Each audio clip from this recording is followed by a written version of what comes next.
The orca lives in every corner of the ocean, from the Arctic to the Atlantic, the Southern to the Indian, to the mighty Pacific and beyond.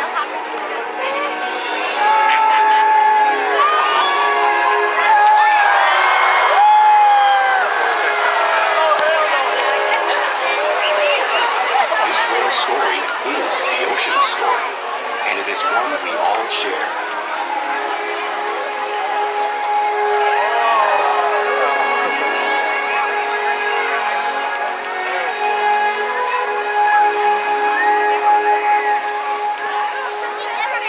Welcome to SeaWorld's Orca Encounter. I'm Nicole, and I'm so honored to introduce you to this intriguing and majestic animal.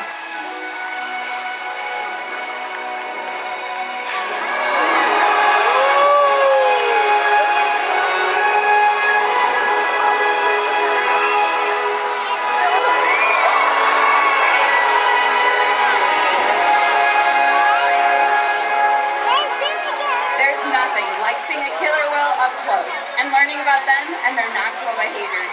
We hope this Orca encounter will help to give all of you a better understanding of these magnificent creatures and all they represent.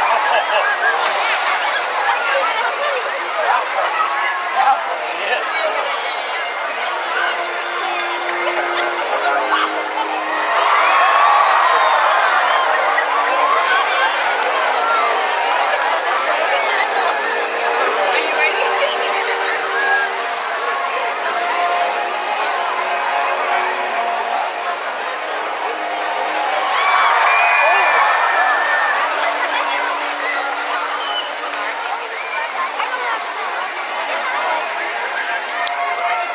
While they are found in every ocean, orcas living off the coast of Iceland are quite different than those near Costa Rica. In fact, there are at least 10 types or ecotypes of killer whales. An ecotype describes the differences between killer whale size, physical form, prey, social structure, and habitat. As you can see, the differences are subtle, but noticeable when compared side by side. Orcas are adapted perfectly to their environments. And even the whale's black and white coloration has a purpose. It camouflages the outline of their bodies in the water, making it easier for them to surprise and catch their prey. Get ready. Get ready. It's coming. Get ready. Son of a bitch. When viewed from above, the black of the whale blends in with the dark depths of the ocean.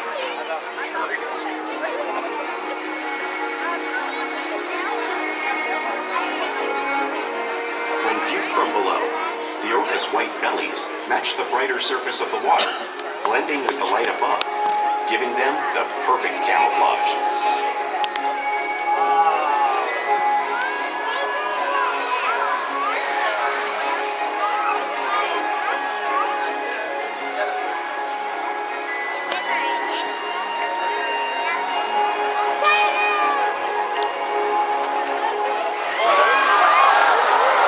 Killer whales truly are a natural wonder, and Ulises will help me show you some of their physical characteristics.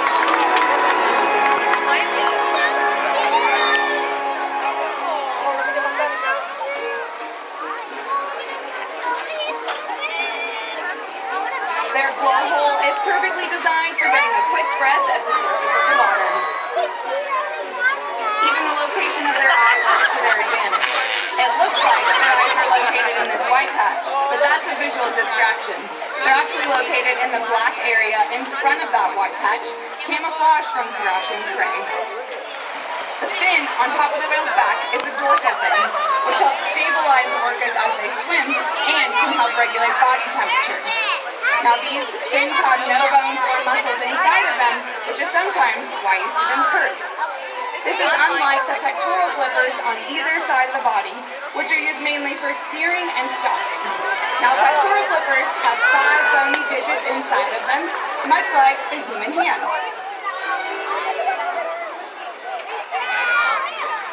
The lobes on either side of the tail are called flukes. The tail flukes are the killer whale's engine, propelling them close to 30 miles an hour. And they swim the fastest and use the most power when propelling their nearly 10,000 bodies all the way up and out of water.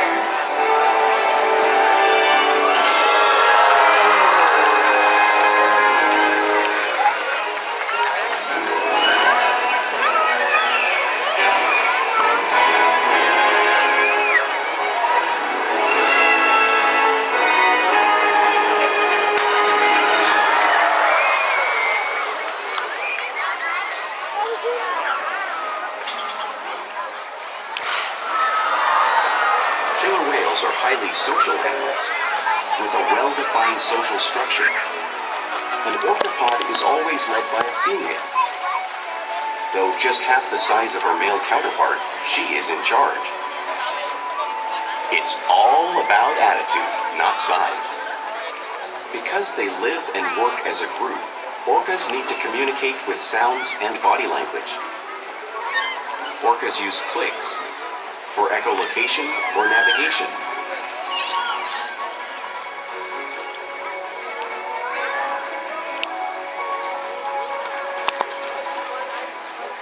Whistles to socialize in the pod, and calls for group coordination and hunting.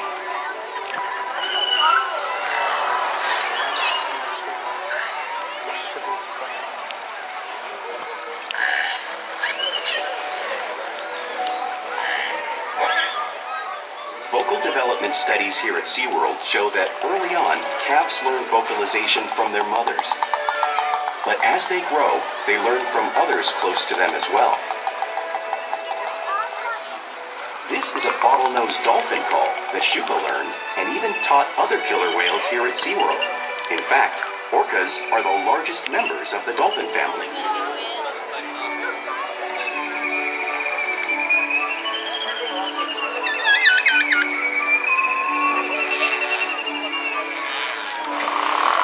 Whales here and in the wild use vocalization to communicate all the time.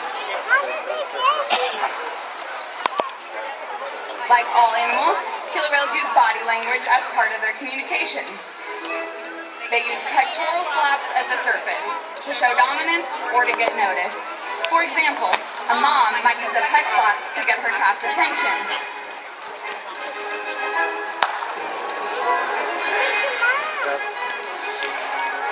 But when they really want to be heard, they preach.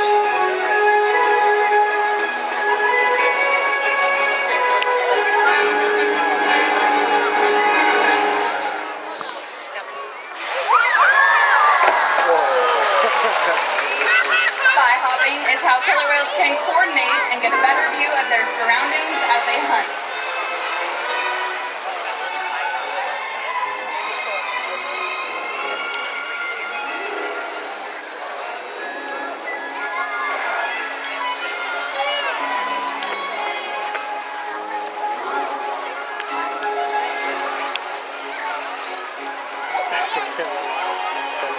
Flukes slaps are another form of communication that killer whales use in the wild and right here at SeaWorld.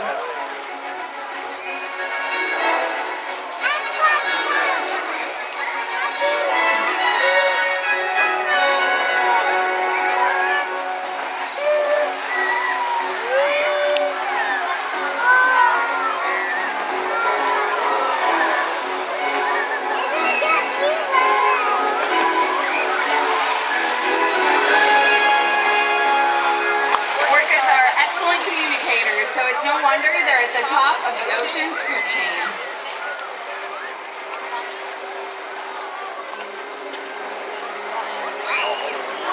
Killer whales work together to rear their young, protect their pod, and most importantly, pursue and catch their prey. Every day they cooperate to survive in the wild oceans of the world. The orca's hunting techniques are as varied as the whales themselves. Norwegian killer whales will circle herring, herding them together. The whales use sounds to coordinate with each other and to disorient the herring. With the fish confused and contained, the whales stun them with their powerful tail flukes, making for an easy meal.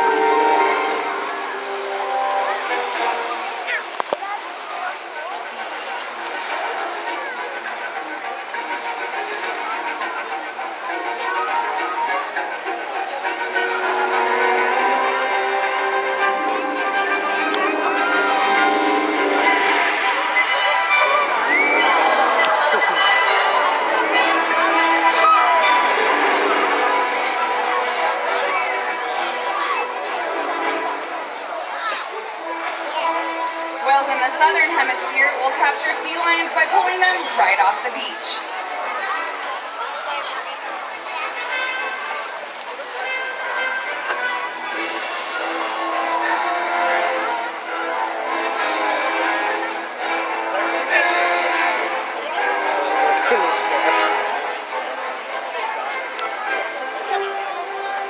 Antarctic orcas will create waves that wash over floating ice, knocking unsuspecting seals into the water. We see our whales show off a similar wave-making technique, demonstrating just one of many complex and impressive hunting abilities that killer whales have developed around the world.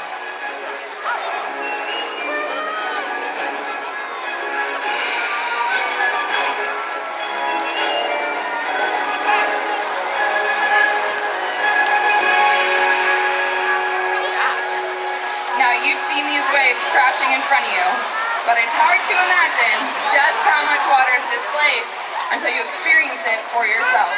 Luckily, we have two very brave volunteers who are going to come down here and feel the power of the killer whale. You guys ready? Let's give them a big round of applause. Come on down. You're going to take a seat right here on this blue box for me. You got it. Go ahead, take a seat for me. The whales are going to come over. Hold on to that handle and wave up at your family, all right?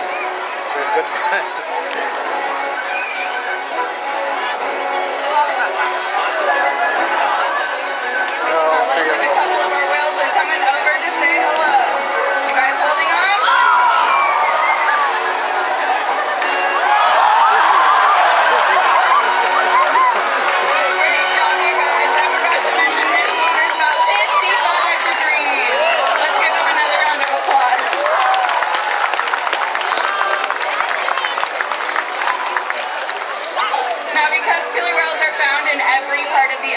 They eat all types of prey, including other whales. The blue whale on the screen is the largest animal on Earth. It's 5 times longer and 50 times heavier than the killer whale. So how does a whale the size of Ulises, Makani, and Kalia prey on a whale that size in the wild? Well, it's due to the fact that orcas are the ultimate team players.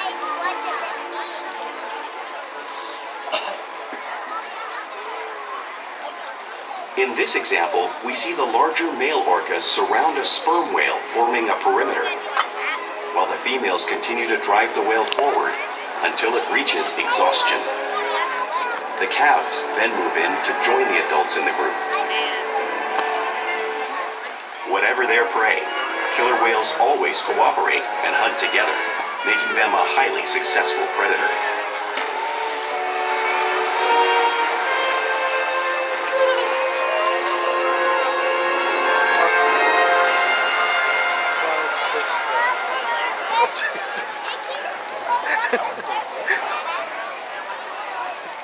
Play is an important part of everyday life for killer whales.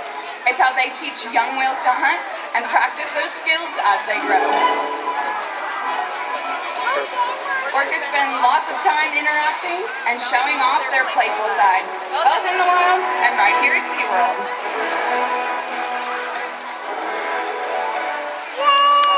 Porpoising is when a whale will swim fast at the surface, breaking out of the water briefly.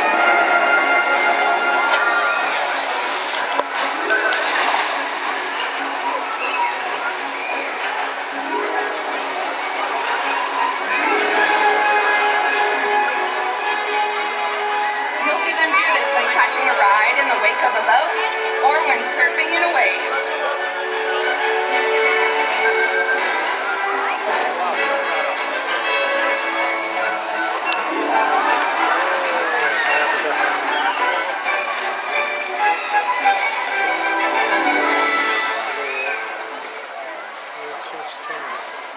love to be touched and will rub their bellies on rocks when they can. We see our whales do this here, much like whales in British Columbia.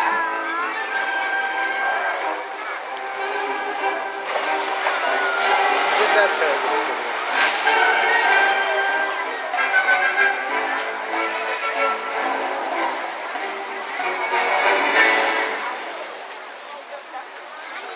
You'll also see whales in the wild imitate each other.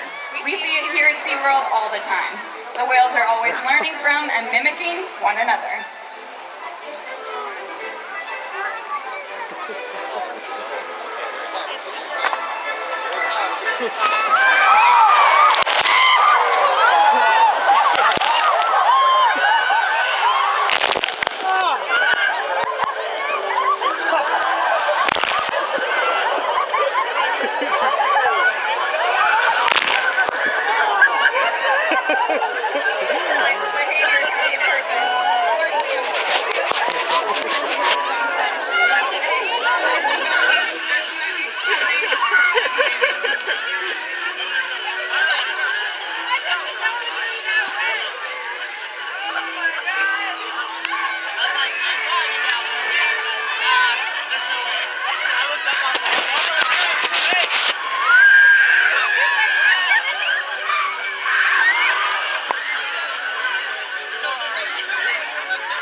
Coming up right here in front of all of you is going to be Ulises. And it looks like he's going to be joined by Makani as well. Now Ulises is our largest male, weighing just under 10,000 pounds. Both of these boys really enjoy hanging out with their trainers and getting snowballs and giant ice cubes.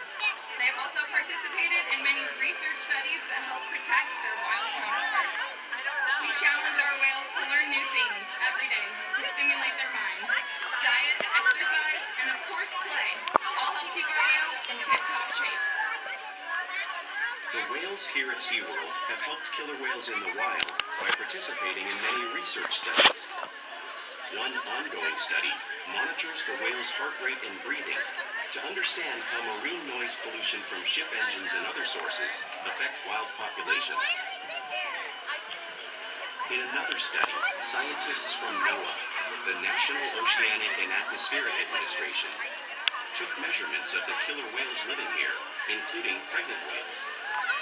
Comparing these measurements with drone footage of killer whales in the wild, scientists are able to monitor the wild population's nutritional and reproductive states. Other research has been done here at SeaWorld on the mother whale's milk composition. This research will help create an effective model to understand how toxins in the ocean impact wild killer whales and their milk supply. What we learn from the whales in our care every day is actively helping whales in the wild survive.